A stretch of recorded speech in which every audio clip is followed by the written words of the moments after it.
इस सिद्धांत को पुत्र रूप में आकर के आदि गणेश जी ने प्रकट किया कि जो अपने माता पिता को भगवान का दर्जा देकर के उनकी सेवा करते हैं, उनकी एक माला जपी प्रभु के नाम की हजारों माला का मुकाबला करेगी। लेकिन जो बिना माँ बाप की सेवा के उनको त्रास दे करके भक्ति करता है, स्वयं भगवान शिव ने कहा गणपति गिणे का समाज स्वयं आप पढ़ सकते हैं, विश्वास नहीं। यहां तक उनकी भक्ति सफल नहीं होती, उनका दान तपस्या भक्ति योग कुछ भी सफल नहीं होता। आप पढ़ के देख ले शिव पुराण में, कुमार खंड में, रुद्र संहिता की। भक्ति भी सफल नहीं होती मां बाप के आशीर्वाद बिना। जब मैं संत बन गया, मैंने भी अपने मां बाप का आशीर्वाद लिया, और संत बनकर भी मैंने अपने माता पिता से कहा था यद्यपि आपके बच्चे अच्छे हैं, सेवा में कोई कमी नहीं, फिर भी जब आपकी इच्छा हो मेरे पास आ सकते हैं, मैं अपने हाथों आपकी सेवा करूंगा। और फिर कृपा करने के लिए कभी कभी बीच में आते थे, मैं अपने माता पिता की सेवा करता था। बल्कि हमारी माता और मैंने दोनों तरह की सेवा माता पिता की इस लोक की भी सेवा की, उनके परलोक की भी सेवा की।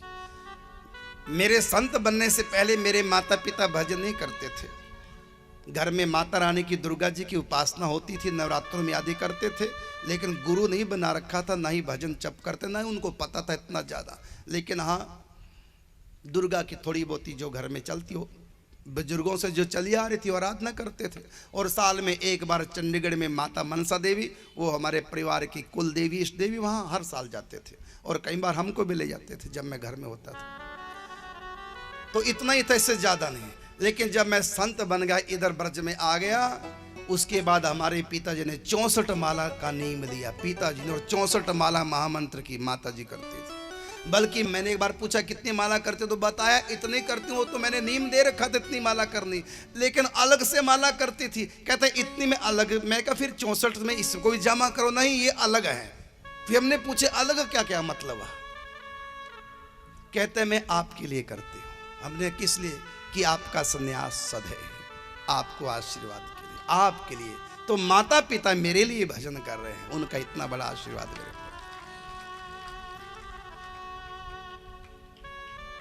हमारे पिताजी भी माला करते थे, हमेशा माला ही, दिन रात उनकी माला ही चलती रहती थी। अलौकिक सेवा भी की है, लौकिक सेवा भी की है। तो ये माता पिता की मैं महिमा बता रहा हूं कि माता पिता का आशीर्वाद, भले हम संत बन गए, भगवान की गुरुओं की शरण में आ गए, लेकिन अपने माता पिता को नहीं भूले हैं। अब तो माता पिता जी दोनों का सिर शांत हो गया, प्रभु के घर पहुंच गए, लेकिन उनका आशीर्वाद आज भी मेरे साथ है।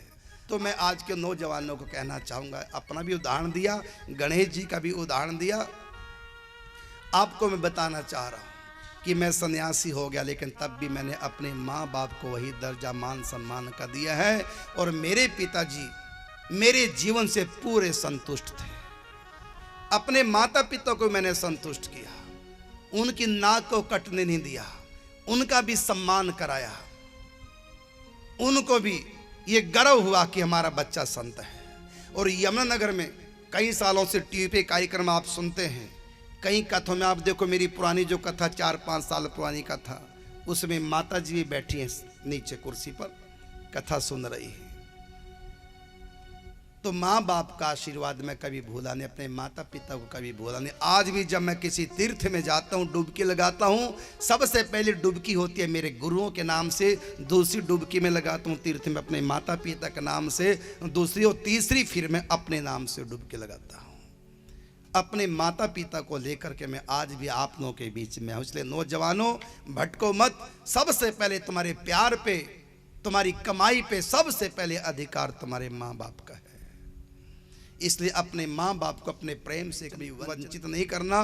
मरते मरते भी माँ बाप अपने बच्चों से प्रेम नहीं छोड़ते, उन्हीं का लिए सब कुछ करने को तैयार हैं, मिटने को तैयार हैं। हम उनके ऋण से कभी उऋण नहीं हो सकते, इसलिए अपने माता पिता की सेवा करनी चाहिए।